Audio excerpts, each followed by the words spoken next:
Kenny said, perhaps the better chances have fallen to Aberdeen. But you can see away up in the distance there, our little studio, which looks a bit fragile. I don't think that either Dougie or the guests are fragile at the moment anyway, Dougie. Thank you, Archie. Yes, we do look rather high up and isolated, don't we? But we're entirely comfortable, enjoying the match. But in a strange sort of a way, I think, as Archie and Kenny said, a little bit of a disappointing first half. Andy? I thought it started off very well. There was no nerves at all in the first 10 minutes. Peter McCloy had 3 marvellous saves. And I thought this is going to be a great final, but it died to death early or late in the second half. Or the second half of the first half. Right, yes. And Irish that, you know what I mean? I know what you mean. Yeah. But even looking back after those 3 early saves that Andy mentioned, not really that many incidents that we could even talk about. No, since these early saves from McCloy, not a lot of incident. I would like to see Aberdeen's midfield more in the game. I can't help feeling the pitch has got something to do with it. The ball is bouncing just a little bit higher than they're expecting and making it difficult for the forwards to control it. But look for better things in the second half. Absolutely, we look forward to that second half. Remember, all of it live here on Cup Final Sports Scene. But for now, let's catch up on what's been happening at Wembley in the other Cup Final this afternoon. And Alice Alexander has all the details on that one. And there's an astonishing scoreline at Wembley, Dougie. It's Brighton 1, Manchester United 0. And the goal scorer at Wembley, Gordon Smith, the Scot who scored the only goal of the match so far in 14 minutes in Brighton's first attack. A long cross and Smith nipped in between 2 defenders to nod the ball past Bailey. An excellent goal indeed for Brighton, and on a pitch made heavy by incessant rain in contrast to the sunshine at Hampden. It's Brighton who have battled their way to a tremendous lead at half-time against the hottest favourites in years, Manchester United. United have had virtually all the first half play though. Muren and Robson have been getting plenty of possession in midfield, but they found the Brighton defence in a they shall not pass mood. And Jimmy Case has been hitting 1 or 2 telling tackles in midfield. One in particular on Wilkins was 2-footed, and really the referee should have taken some action. However, United just haven't been able to get past this determined Brighton defence, and if they did get the chance, Graham Mosley in goal was there to prevent them. He had 2 first-class saves from Stapleton and Robson, and then, like all good goalkeepers, carried his share of luck. However, Brighton, they relied on breakaways, and the strong direct running of Mike Robinson certainly caused the United defence more than a few problems. We can have a look at the action from the first half, and your commentator at Wembley, John Watson. Number 6, waiting to come in from the near side. It's chipped in, and up goes Gatting. Alveston. McQueen has stayed forward here for United. Stapleton. He's got away from Michael Robinson. And right across, and Davis came in on the far side and could have made a name for himself there in the first 5 minutes. The lad playing his first cup tie. Stapleton turned away from Michael Robinson, got down almost to the line and chipped a good ball in with his left foot. The goalkeeper was struggling, and Davis got a header which sent the ball wide. It's fast and furious in this opening quarter of an hour. Grealish square to Smiley. Number 8, Howlett. Chipping one in for Gordon Smith. It's there! Gordon Smith for Brighton after 14 minutes.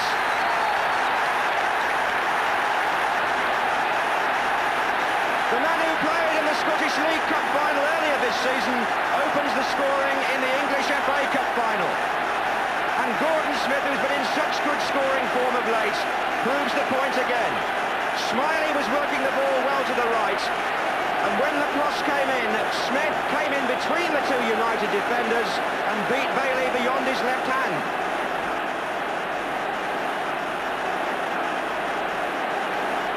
McQueen is up again on the line. Whiteside, it came off Pearce. Whiteside, can he tuck it back in? Moran and Robinson, and knocked back in by Robson. McQueen is there, and it's still free, and Whiteside's there, and what a scramble sorted out by Gatting. And look at the leap by McQueen. It's going to come out to Wilkins. Good ball in, and McQueen again off the line by Ramsey. Was it over? The ball isn't out yet. Muren and Robson. Good save by Mosley.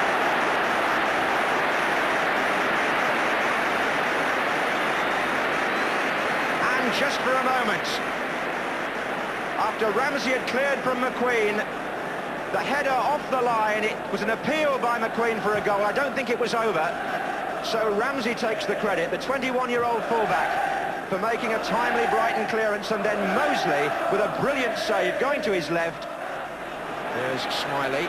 Case is in a good position. He could strike one perhaps. Howlett's there as well. Now Case. Smiley. Robinson over on the far side calling. And he's coming in now is Robinson. Good save by Gary Bailey. Kevin Moran finding Robinson quite a handful. Smiley chipped the ball in, and Robinson came thundering in behind Moran, and Bailey had to clear. Well, as you can see, quite a match at Wembley, Dougie, and good to see Gordon Smith on the score sheet at Wembley. Thanks, Alistair. Yes, Gordon Smith, of course, really setting a record because, as John Watson said, he played here earlier in the season for Rangers, and now he's picking up another medal. Whether it's a winners or a loser, we'll find out. Let me ask you two gentlemen, as gentlemen who make your living out of the art of comedy, do you take the mickey out of your own side at all, Buff? And can you get away with that? Oh, no, I mean, there's nothing more serious than Aberdeen Football Club. To try to ask me to be light-hearted about it in cup final day, it's just not on. Does that apply generally, though? I mean, well, you crack jokes about other sides, but not against your own team? I suppose we have had the odd crack at Aberdeen, but it's from a position of strength at the moment. What about you, Andy? The same doesn't apply to you. No. Because I've heard you saying some terrible things about Rangers in the past.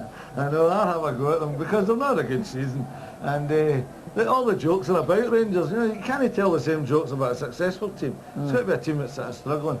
Like the one that I was in a pub doing a thing for a newspaper that I do, and this guy came up to me and he says, "Hey, wee man," he says, "what about that mob of yours, eh? They're not having it easy." I says, "Oh, I know, it's dreadful." He says, "And last night they broke into the trophy room."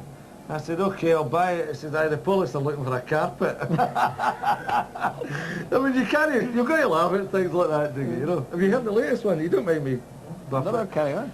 John Gregg signed a seal. So it scores 3 goals with its seed in the first game. Second game scores 3 goals with its seed. Third game doesn't score any. So Greggy drops it. It's up the stairs on the Monday morning and he says, "What did you drop me for on Saturday?" Greggy says, "I heard you ate fish on Friday."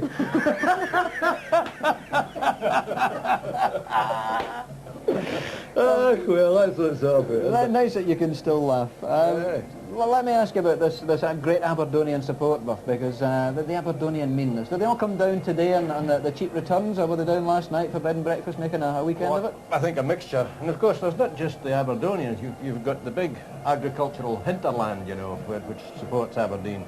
I met a northeast farmer just outside the ground before we come in, and he was one of the tatty farmers of Buchan, and he was complaining that 2 cup finals had been arranged within 10 days. Had to scrimp and save to come to these 2 cup finals, and it clashed with his holiday in the Bahamas as well. On that note, let's go back because we're getting very close to kick-off time for the second half. No scoring as yet. Let's hope we do get some goals in the second half. Let's go back and rejoin Kenny Dalglish and Archie McPherson. Oh, Dougie, you've come far too soon. We're having a cup of tea and a biscuit. However, Kenny is just disposing of it. Hasn't had very much to eat today, Kenny. Came all the way from England on the shuttle, got into Hampden Park at about 12:30, and Kenny, has it been worth it so far? Obviously it's always worth it to come to a great occasion such as a cup final. I only hope that in the second half maybe we see a goal. I think every cup final needs a goal to get the other team out. We've just seen the highlights from Wembley there, and the difference because Brighton have scored the goal and commits a team to push forward, and you get a better spectacle, I think. So hopefully we maybe get an early goal in, and then the standard of play might improve again to like it was the first 20 minutes or so. Well, I think you singled out to start off with Kenny, Peter McCloy, and I think if he hadn't made these 2 excellent saves to start off with, Rangers might have gone very early behind, and I think we can probably see a Peter McCloy save coming up. And if you look at the quality of the save, you realise how valuable he was to Rangers. Dave McKinnon get caught in possession there, and Gordon Strachan's stuck a great early ball through to Eric Black. He's done everything right, he's hit the target. Peter's taken a chance and moved to his right early doors, and it's come off for him. What would you do yourself under these circumstances? You know, your phone, that was not quite the same, but almost like the goal you scored against Bruges when you went that angle and chipped the goalkeeper. Now, do you think the right thing is to chip the goalkeeper? No, the right thing is what Eric Black did, and that was to hit the target. I forget what like it is to get in there now. You are being very